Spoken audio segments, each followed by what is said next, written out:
Είναι από τις συνταγές που εγώ τις κάνω μία φορά τη βδομάδα. Είναι εύκολη, γρήγορη, νόστιμη συνταγή. Αρκετά οικονομική θα έλεγα. Έχω σήμερα πάρει 2 κιλά τερούγες γαλοπούλας. Θα προσθέσω κάρι, έτσι βάζουμε μυρωδιές που μας αρέσουν. Θα προσθέσω ριγανίτσα. Θα βάλω λίγο μπαχάρι και κίμινο αγαπημένο. Λίγο ginger, έτσι για το άρωμα. Τώρα θα βάλω το χυμό από ένα μεγάλο πορτοκάλι. Εδώ. Και θα προσθέσω βέβαια μουστάρδα, ένα κουταλάκι 2. Λίγο λαδάκι, ελαιόλαδο βάζω εγώ, εσείς βάλτε ό,τι λάδι θέλετε. Και θα προσθέσω και μισό ποτηράκι νερό. Κάνετε να πάει παντού, βάζουμε καπάκι, ψήνω στους 200 βαθμούς για ένα μισάωρο. Έχω καθαρίσει πατάτες, τώρα θα τις κόψω έτσι όχι πολύ χοντρές. Αν τις κόψετε πιο έτσι χοντρές, θα τις βάλετε από την αρχή μαζί με τη γαλοπούλα. Εγώ τώρα τις κόβω πιο ψηλούλες, οπότε γι' αυτό σας είπα μετά από κάνα μισάωρο. Λοιπόν, τώρα θα προσθέσω λίγη ριγανίτσα. Η πατάτα λατρεύει τη ρίγανη, το ξέρετε όλοι αυτό.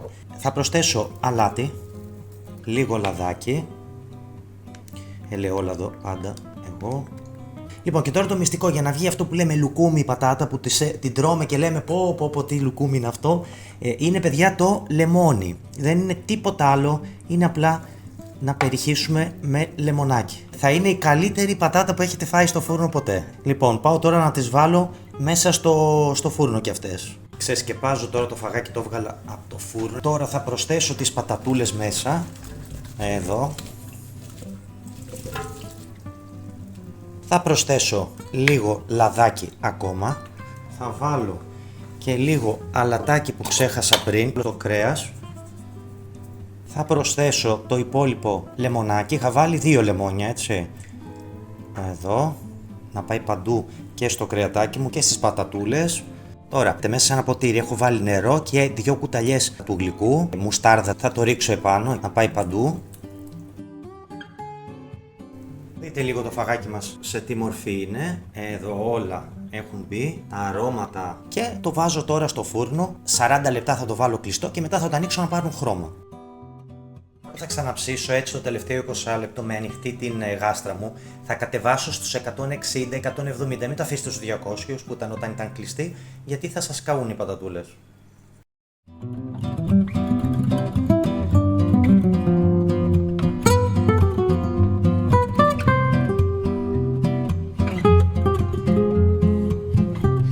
Καλή μας όρεξη, κάντε το και περιμένω τα σχόλιά σας.